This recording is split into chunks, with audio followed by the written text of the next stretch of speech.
Di conmigo reyes. Más fuerte, reyes. Hay muchas partes de la Biblia en la cual se menciona que los creyentes somos reyes, sacerdotes, linaje escogido. Y a mí me encanta cuando la Biblia se hace referencia a ese tipo de cosas. Y es que la mayoría de nosotros nos encantan los títulos, ¿no? Nos encanta, wow, y yo quiero ponerme el guapo, o yo quiero ponerme el que juega boliche bien, ¿no? Usted no, es otro que está por allá. O el que trae el mejor saco, el que trae el mejor traje. No sé, cada uno tiene diferentes títulos. Incluso en nuestra propia familia, nuestro esposo, nuestra esposa tenemos títulos. Sin embargo, es muy importante entender que los títulos no nada más es para vernos bonitos. Todo título trae una responsabilidad. Cuando la Biblia se refiere a nosotros y cuando la Biblia nos da ciertos títulos, es porque tenemos también responsabilidades que hacer. Cuando Dios hace la creación, cuando Dios crea los cielos y la tierra, también crea al hombre y le da responsabilidades, le da trabajos que hacer. De la misma manera, cuando nosotros aceptamos a Jesús en nuestro corazón, nosotros tenemos una nueva visión del mundo. Y parte de esa visión son las responsabilidades que tenemos que hacer como hijos de Dios. Al nosotros aceptar a Jesús como nuestro Salvador, nacemos de nuevo con Él y sobre nosotros caen diferentes responsabilidades. Nos convertimos en reyes, sí, pero no reyes nada más para vernos bonitos. Nos convertimos en reyes que tienen propósitos y que tienen responsabilidades específicas. Ser nombrados reyes es una gran responsabilidad. No solamente es por lo que nosotros vamos a aparentar ser, sino también lo que nosotros tenemos que ser y cómo comportarnos. Nuestra responsabilidad como reyes y sacerdotes en el reino de Dios es servir y obedecer a Dios, representarlo fielmente en nuestra vida diaria y compartir el mensaje del Evangelio. Porque parte de nuestra responsabilidad es poder reflejar ese reino y poder reflejar ese rey. Un rey justo, un rey piadoso, un rey bueno, un rey amoroso, pero también un rey que tiene claro cuáles son sus valores, sus principios. Es importante que nosotros entendamos que Dios nos ha dejado en su palabra instrucciones específicas en cómo debemos de comportarnos, cómo debemos de coexistir, cómo debemos de convivir. Pero más que un manual de instrucciones, como muchas veces lo hemos referido, la Biblia yo siento que es como un espejo.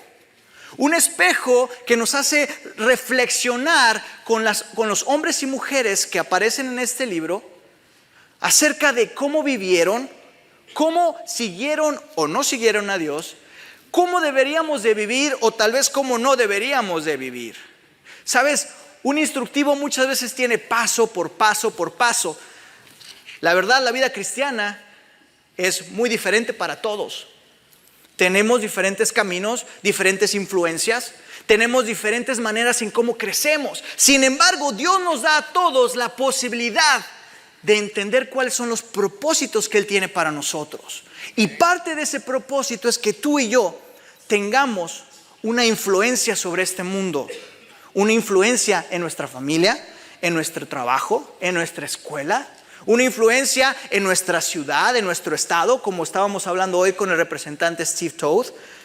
Cada uno de nosotros tenemos títulos muy bonitos, sí, pero también responsabilidades. Citando al tío Ben, un gran poder conlleva a una gran responsabilidad. No todos la agarraron esa, no se preocupen. Es importante que tú, cuando vienes a los pies de Cristo, entiendas que tu vida cambia por completo.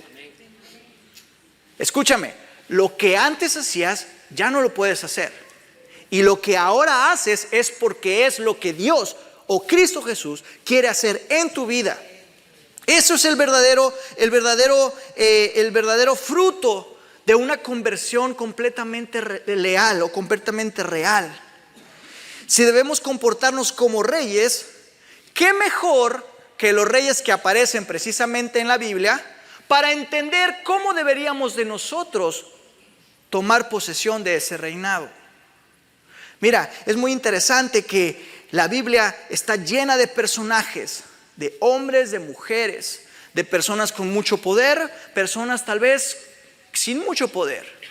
Sin embargo, cada una de estas personas depositan en nosotros este espejo que yo les estaba diciendo para reflexionar en cómo deberíamos de vivir. Si debemos comportarnos como reyes, ¿por qué no vemos cómo se comportaban los reyes en la Biblia? ¿Es lógico eso? ¿Sí? Si queremos ser como Cristo, tenemos que nosotros ver cómo se comportaba Cristo. Si nosotros queremos ser como los discípulos, queremos nosotros tener esa comunión o esa responsabilidad que tenían ellos, tenemos que ver cómo lo hacían. No es nada más una obra de arte, una obra de magia. En un momento no eres cristiano, en otro momento aceptas a Jesús y ya. De repente descargas en tu archivo personal todo lo que tienes que saber acerca del cristianismo. No es así, hermano. Es un proceso. Para poderte entrar al bautismo necesitas un proceso. Entender por qué lo hacemos. Entender cuál es el motivo, la razón. De la misma manera, cuando Dios se refiere a nosotros como reyes y sacerdotes, tenemos que nosotros entender qué significa esto. Entonces, yo me di a la tarea de más o menos ver quiénes eran los reyes que nosotros podíamos relacionarnos o podríamos relacionar con nuestra vida. Y es que, aunque la mayoría de los reyes que vemos en la Biblia ocurrieron en un periodo específico, es importante entender que de todos los reyes, muchos de nosotros podríamos ver, bueno, es que si es un rey del pueblo de Israel, es un rey usado por Dios, es un rey ungido por Dios, entonces todos los reyes van a ser buenos. Déjame decirte algo, no todos los reyes fueron buenos. Al contrario, la mayoría fue muy malos. Y eso me puso a pensar, qué interesante es que aunque puedas tener un título, no significa que tienes el corazón correcto. Aunque tengas un título, no significa que tienes el corazón o la unción correcta. ¿A qué me refiero? Cuando nosotros encontramos los diferentes reyes en la Biblia, tenemos que entender que hay buenos ejemplos y podemos decir, bueno, hay buenos reyes, pero también hay malos reyes. Y para el ejemplo del día de hoy, yo quiero que dividamos estos reyes que vamos a leer el día de hoy en 3 categorías. Digo conmigo 3. La número 1 es reyes malos. ¿Reyes qué? ¿Por qué son malos? Pues porque la Biblia dice que fueron malos. Así de sencillo, ¿verdad? La Biblia nos dice porque hicieron lo malo. Di conmigo, buenos. El número 2 son la categoría de los reyes buenos. ¿Por qué fueron buenos? Porque dice la Biblia que hicieron lo bueno. Qué profundo, ¿verdad?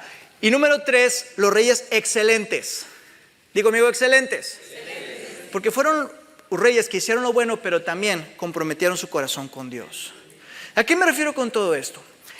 Todos nosotros tenemos estándares en la vida.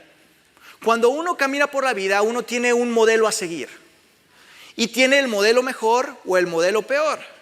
Muchos de nosotros venimos de una familia totalmente armoniosa, una familia funcional. Y para nosotros el modelo de un papá puede ser nuestro propio padre. Pero hay personas que crecen en una familia disfuncional, que para ellos el estándar de un buen padre tal vez no es su propio padre. Tal vez fue un tío, tal vez fue un abuelo, tal vez fue un pastor, un líder. Tal vez fue incluso, tenían el papá más malo de todos, que para ellos el mejor papá o su único modelo era la televisión. O era el vecino.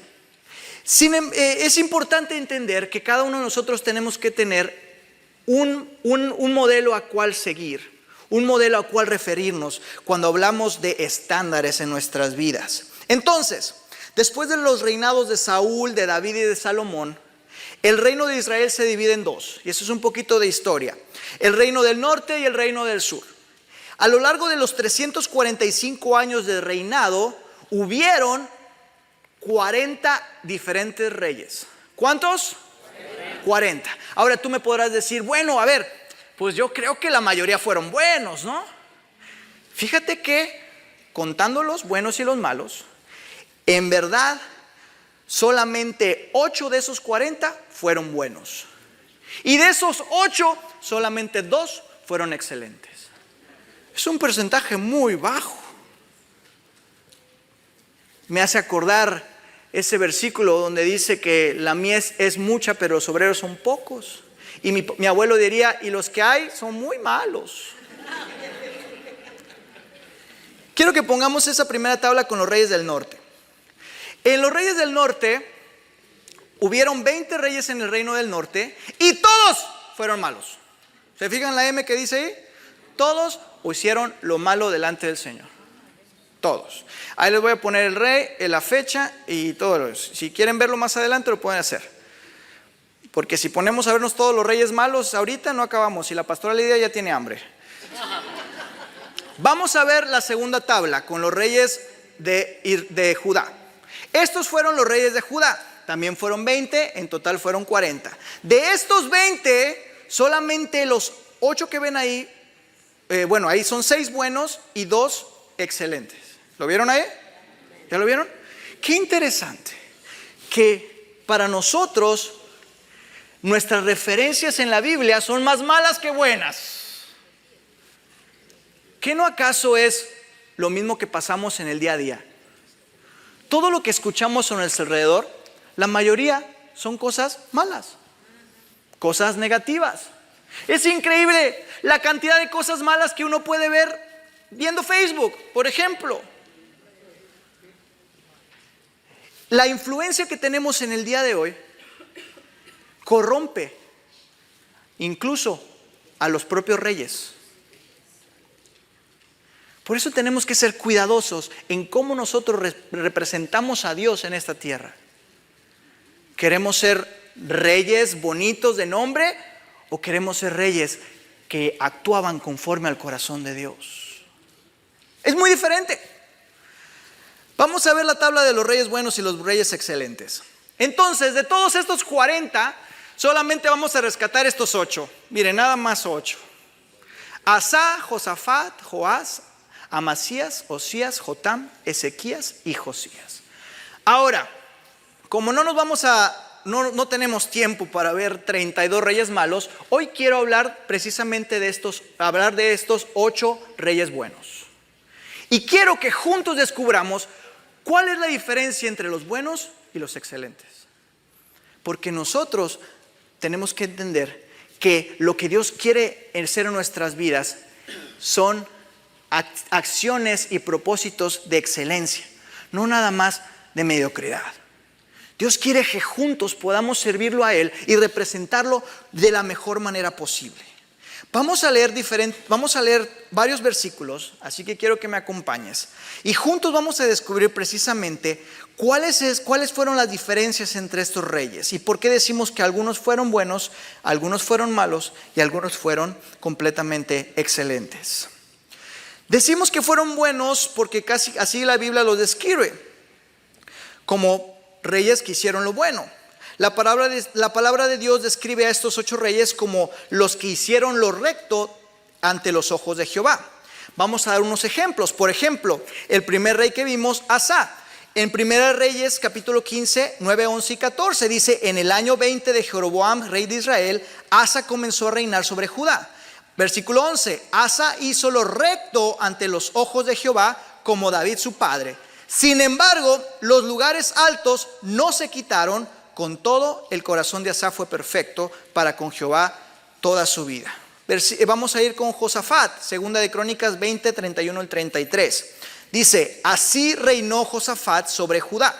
De 35 años era cuando comenzó a reinar y reinó 25 años en Jerusalén. Versículo 32. Y anduvo en el camino de Asa, su padre, sin apartarse de él, haciendo lo recto ante los ojos de Jehová. Con todo eso, los lugares altos no fueron quitados, pues el pueblo aún no había enderezado su corazón al Dios de sus padres.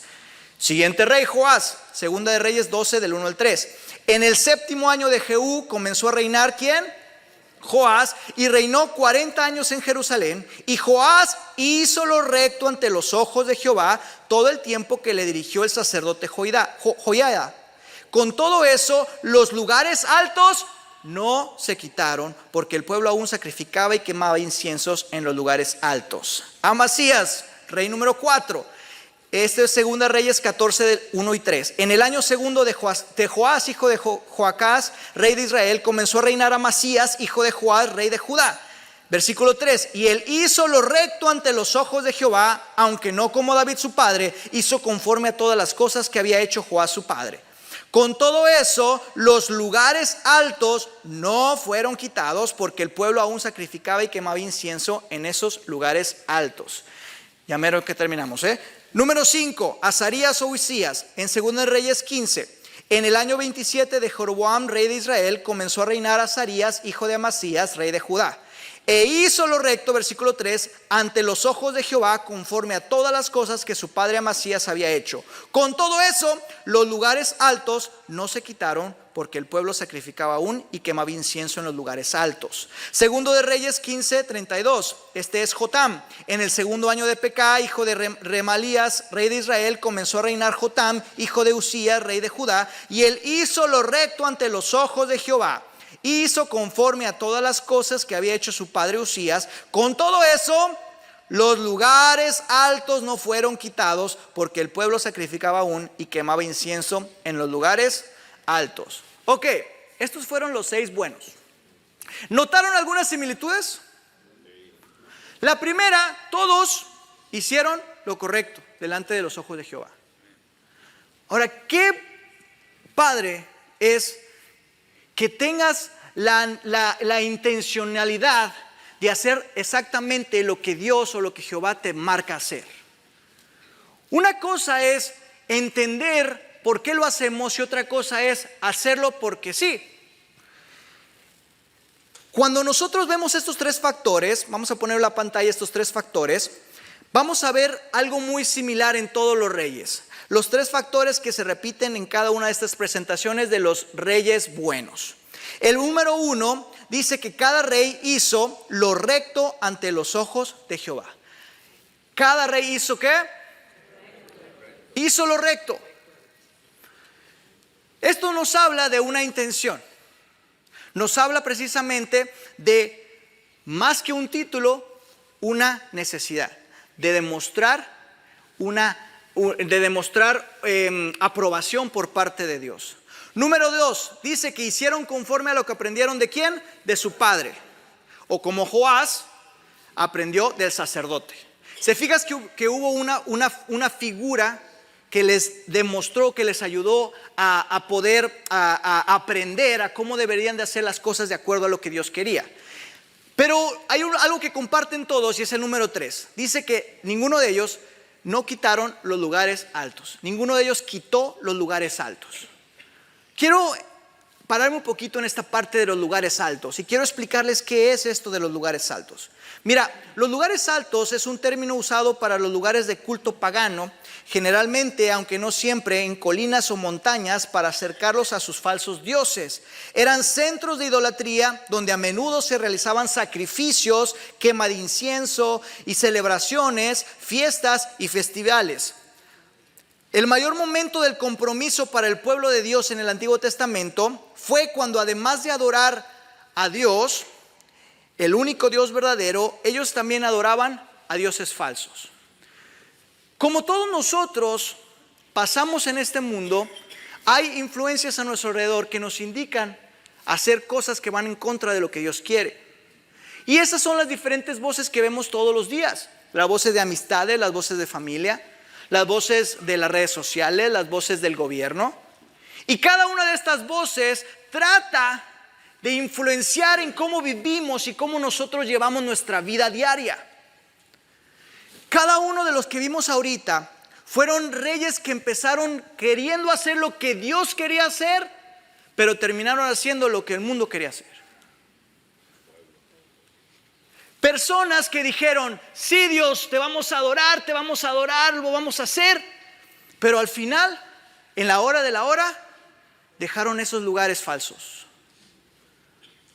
Una cosa es lo que yo digo y otra cosa es lo que yo hago. Una cosa es mi título y otra cosa es cómo me comporto. Una cosa es decir, es que yo soy el que viene a la iglesia, yo estoy aquí, bla, bla, bla. Sí, pero el tener un título de cristiano no significa que en verdad eres un seguidor de Cristo. Necesitas tú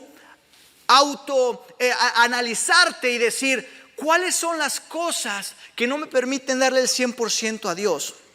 ¿Por qué era importante esto de los lugares altos? En Números capítulo 33, 52 dice así: echaréis de delante de vosotros a todos los moradores del país y destruiréis todos sus ídolos de piedra y todas sus imágenes de fundición y destruiréis todos sus lugares altos.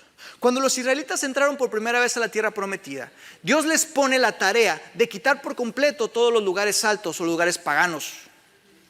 Les dice, al único que vas a adorar es a mí, entonces no necesitas otros altares para adorar a otros dioses. Cuando hablamos de lugares altos, estamos hablando de ídolos. ¿Qué es un ídolo? Un ídolo es precisamente aquella cosa que ocupa el lugar principal en tu corazón. Un ídolo es a cual tú le das tu tiempo, tú le das tu alabanza, o sea, hablas bien de eso. Tú le das tu devoción. Eso es parte de lo que los ídolos significan para nosotros. Muchos de nosotros tenemos en mente, bueno, los ídolos son los que están ahí bien bonitas en las iglesias, o están ahí en un cuadrito, o están ahí en una estatua. Déjame te digo algo, hay ídolos en todas partes. En nuestro caminar cristiano va a haber momentos en los cuales los ídolos van a querer gobernar nuestro corazón. Y quiero que entiendas esto, porque hay algo muy interesante en querer hacer lo que Dios quiere hacer, querer hacer lo que Dios te manda y tener esa intención, pero no hacerlo. Porque en algún momento tal vez fue alguien que te dijo, alguien que te habló acerca de esto, del ser cristiano, y viniste a la iglesia y de repente no entendiste mucho, pero dijiste, bueno, me parece bien, me parece cool estar aquí, me gusta.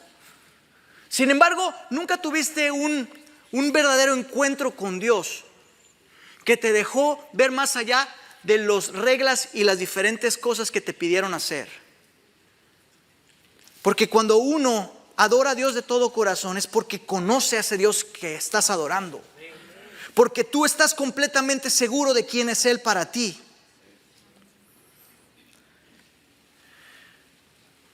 Antes de que existiera un templo, había lugares específicos que Dios había puesto para que el pueblo adorara. Y esos lugares eran lugares, de hecho un poco lo comentó el pastor John en el tiempo de oración, donde se manifestaba Dios, donde estaba su presencia manifestada. Pero había muchas personas que, queriendo hacer una buena acción, decían, bueno, si ellos tienen ese lugar ahí, ¿por qué no puedo tener algo similar en mi casa? ¿O por qué no puedo tener algo similar en mi ciudad? Y eran centros ceremoniales, lugares altos que adoraban a Dios, pero no era lo que Dios quería. No era donde Dios quería. Muchos de nosotros venimos de dogmas, venimos de tradiciones, venimos de iglesias que nos pusieron nos mandaron a adorar o alabar a Dios de cierta forma. Y nos dijeron, de aquí no nos podemos ir. Estas canciones no, estas canciones sí, esto es lo que tenemos que hacer. Y para nosotros fue, es un buen lugar. Digo, estoy haciendo lo bueno. Sin embargo, ahí no estaba Dios. Dios quería más que una tradición o un dogma. Él quería tu corazón. Él quería una adoración real. Después, cuando Salomón construye el templo, junta a todas las 12 tribus de Israel, y entonces todo el pueblo tiene un lugar para adorar, precisamente donde Dios estaba diciendo, aquí quiero que me adoren, aquí es donde me van a adorar. Irónicamente, el mismo rey Salomón que construyó el templo fue el mismo rey que también construyó altares ilegítimos, el mismo rey que también construyó lugares altos. Si te vas a 1 Reyes capítulo 11 versículo 8, dice que Salomón mancha la nueva era de la adoración colectiva construyendo lugares altos para los dioses extranjeros de sus esposas. Qué interesante es que fue precisamente aquel enviado por el cual Dios reveló su plan de tener un lugar completamente santo, un lugar en el cual solamente a Dios se iba a adorar. Y ese mismo personaje fue aquel que construyó los lugares donde adoraban a otros dioses. ¿Cuáles eran estos dioses? Mira, chécate esto. Uno de estos dioses era la diosa Astores. Era diosa de la fertilidad y el amor. Suena un poquito a lo que estamos viviendo con la identidad y la ideología de género. Un altar completamente hecho para la sexualidad. El siguiente era el dios Quemos, el dios pescado, el dios de la guerra, que hablaba precisamente de tomar, de hacer lo que te parezca a ti a pesar de lo que los demás están pasando. El último dios era el dios Moloch, el dios de la prosperidad y de la protección. Este dios era un dios que le gustaba los sacrificios de niños, de infantes. ¿Que no es acaso lo que estamos viviendo con el aborto? Porque cada niño abortado es un sacrificio demoníaco. Y lo volvemos a reclarar en esta iglesia. Estamos completamente en contra del asesinato de niños. Completamente en contra. Porque Dios nos manda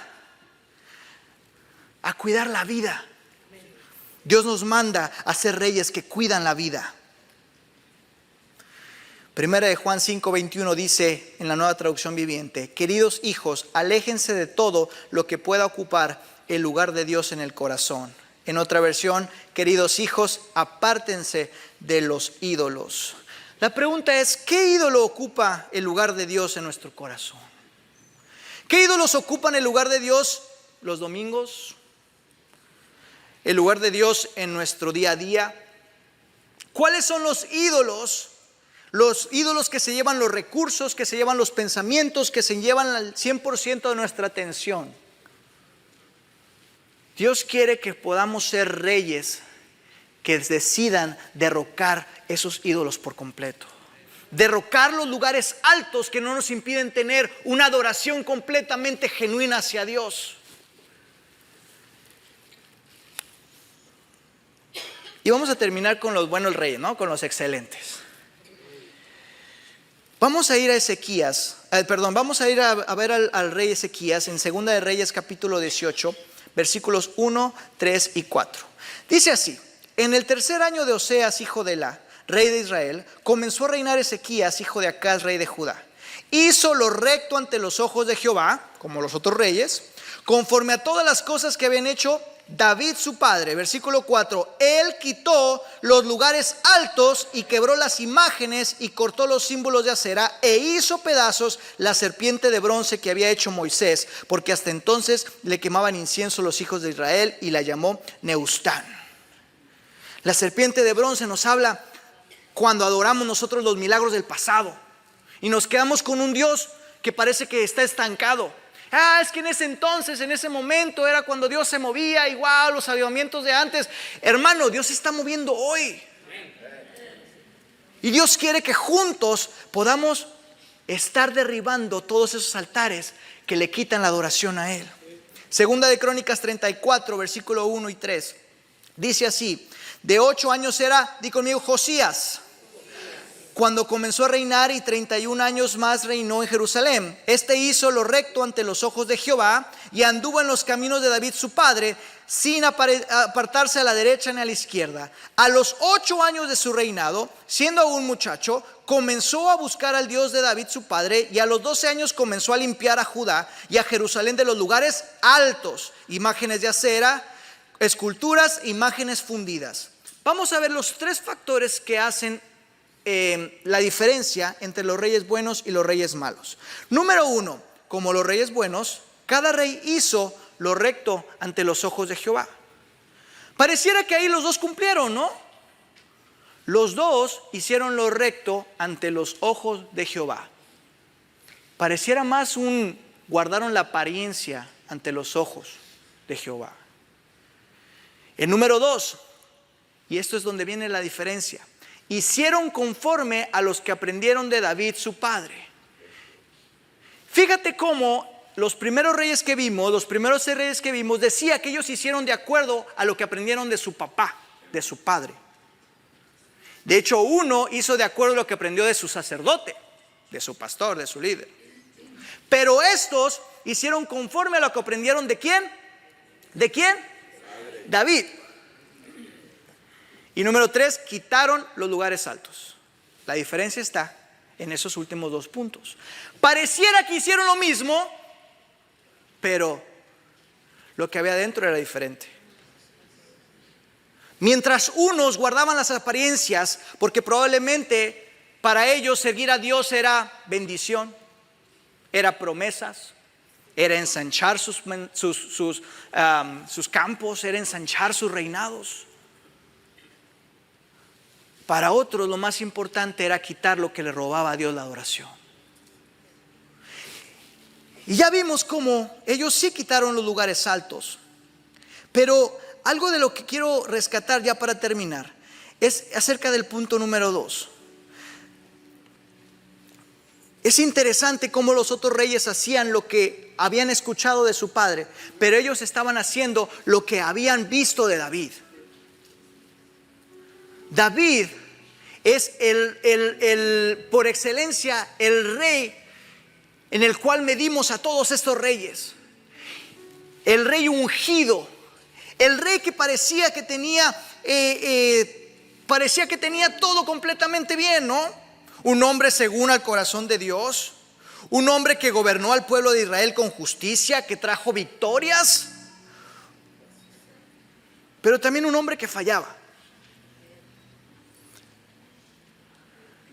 Mira, nuestro estándar no tiene que ver con la perfección, tiene que ver con la actitud de nuestro corazón.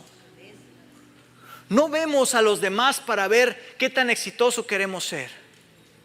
Tenemos que ver, imitar lo que hay dentro. Las veces que nosotros nos ponemos a imitar el éxito de los demás son las veces que más nos vamos a fallar. David significaba el rey el cual Dios había elegido. David era aquel que era el ungido por Dios. ¿Y qué no acaso David es también una prefigura de Jesús? ¿No acaso Jesús es descendiente del rey David? Por eso en la Biblia se habla, cuando hablaba de Jesús le decían hijo de David. Es importante que para que nosotros podamos ser reyes excelentes, dejemos de ver nuestro plano natural y empezamos a ver el plano espiritual. Dejemos de ver lo que hacen los líderes, lo que hacen los pastores, lo que hacen nuestros compañeros, lo que hicieron nuestros papás, lo que hicieron nuestra mamá, y empecemos a ver y poner nuestra mirada en el autor y el consumador de nuestra fe. La clave está en 2 cosas: ver a Cristo y quitar los ídolos que no nos permiten adorarlo a Él con todo nuestro corazón. Esa es la diferencia, hermano. Esa es la diferencia. David no se convirtió en el rey más importante en la historia de Israel por méritos propios. No fue su justicia lo que hizo que el mismo Dios diera un testimonio positivo acerca de él. No fueron sus grandes proezas ni su valor incomparable lo que Dios vio en él. ¿Sabes qué vio Dios? Su corazón. Era un corazón imperfecto, pero lleno de arrepentimiento. Un corazón que tal vez no estaba a la altura, pero que buscaba a Dios de todo corazón. Hermano, no seamos cristianos malos o cristianos buenos. Seamos cristianos excelentes. Seamos reyes excelentes. Para resumir, hay 3 tipos de reyes, 3 tipos de cristianos. Número 1, di conmigo, los malos. Y dile, ahí te hablan, no es cierto. Los malos.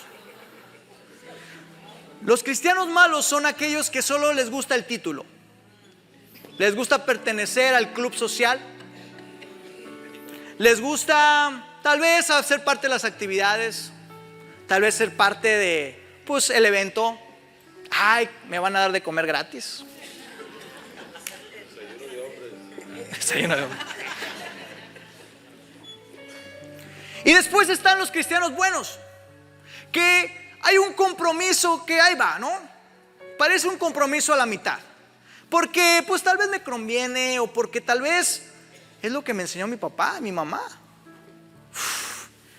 Pastor, ¿cómo me voy a salir de la iglesia católica si es lo que me enseñaron todos? Es mi tradición. ¿Han escuchado esa? Es lo que yo entiendo, es lo que yo sé. No entiende nada, pero es lo que yo sé, ellos saben. Pareciera que está sí, pero no. Sí, pero no. Y por último, los excelentes, los que están 100% comprometidos con un corazón obediente a Dios. Eso es lo que queremos ser en esta iglesia Grace Latino. Cristianos y reyes comprometidos, no solamente con tener un buen título, comprometidos con avanzar el reino de Dios en esta tierra, comprometidos con ser reyes, pero que también son sacerdotes de sus casas, reyes, pero que también están dispuestos a ser utilizados por Dios, no solamente en la iglesia, sino allá afuera donde se necesita. Allá donde necesitas la luz. Porque ¿qué clase de luz necesitamos aquí? Si todos estamos aquí llenos de luz. Pero es en la oscuridad donde se necesita reyes, sacerdotes, cristianos excelentes. Y para terminar, ¿qué pasa cuando nos comprometemos completamente con Dios? Ocurre lo que dice Segunda de Reyes 18, 5 al 7. Mira, estos dos últimos reyes que vimos rapidito, Ezequías y Josías, fueron reyes que marcaron no solamente una etapa en el pueblo de Israel, sino también marcaron una etapa para nuestras vidas, para poder nosotros ver ese espejo y querer parecernos a ellos. ¿Por qué? Segunda de Reyes capítulo 18 del 5 al 7, hablando precisamente de Ezequías, dice así: en Jehová Dios de Israel puso su esperanza. Ni después ni antes de él hubo otro como él entre todos los reyes de Judá, porque siguió a Jehová y no se apartó de él, sino que guardó los mandamientos que Jehová prescribió a Moisés, y Jehová estaba con él a donde quiera que salía, prosperaba. Él se rebeló contra el rey de Asiria y no le sirvió. Que este sea el lema que todos nosotros deberíamos de vivir. Hombres y mujeres comprometidos con Dios, alejados del rey de este mundo, del príncipe de este mundo, y dejar que nosotros podamos ser prosperados, no porque es lo que buscamos, sino porque es el fruto de una relación genuina con Dios. Me encanta porque dice, imagínate, dice esto: siguió a Jehová y no se apartó de él. Y luego dice: ni después ni antes de él hubo otro como él entre todos los reyes de Judá. Es Dios expresándose de él. Y Jehová estaba con él. Mira, hermano, lo importante no es que tú estés con nosotros en esta iglesia. Lo importante es que tú estés con Dios. Lo importante no es que aparentamos tener un título bonito. Lo importante es que lo vivamos.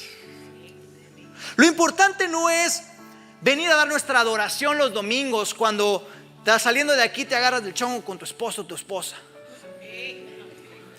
Lo importante es que vivamos una vida comprometida con Dios. Una vida 100% comprometida con Él. Que le digas: Señor, no voy a adorar a otros dioses, no me voy a prostrar a otros dioses, porque eres tú, Jehová de los ejércitos, el único, el único, el único dueño de mi vida, de mi corazón. Eso es lo que queremos. Cada semana, cada evento, cada actividad, todo lo que hacemos es para que tú tengas un encuentro con Dios y puedas estar completamente comprometido con Él. Cuando sirves, cuando asistes a las reuniones, cuando das de tu ofrenda o de tu diezmo, cuando tomas el tiempo de dejar afuera o dejar atrás las cosas de la carne para tener un tiempo de comunión con Dios. Cuando dejas a un lado tu telefonito y dejas que sea Él el que te llene. Cuando dejas atrás tus prejuicios, tus tradiciones, la manera como me enseñaron, y dejas que Dios haga y renueve sus misericordias todos los días. Cuando tú y yo venimos a este lugar, comprometámonos 100% con Él. Porque cuando nos comprometemos aquí, nos comprometemos afuera, en la casa, en la escuela, en el trabajo. El paso más importante es que tú y yo podamos ver a Cristo como el modelo a seguir. Y si Jesús dio su vida, ¿acaso no nosotros deberíamos hacer lo mismo? Rendir nuestra vida a Él. Rendir nuestra vida a Él, porque Él es aquel que nos llamó de las tinieblas a su luz admirable.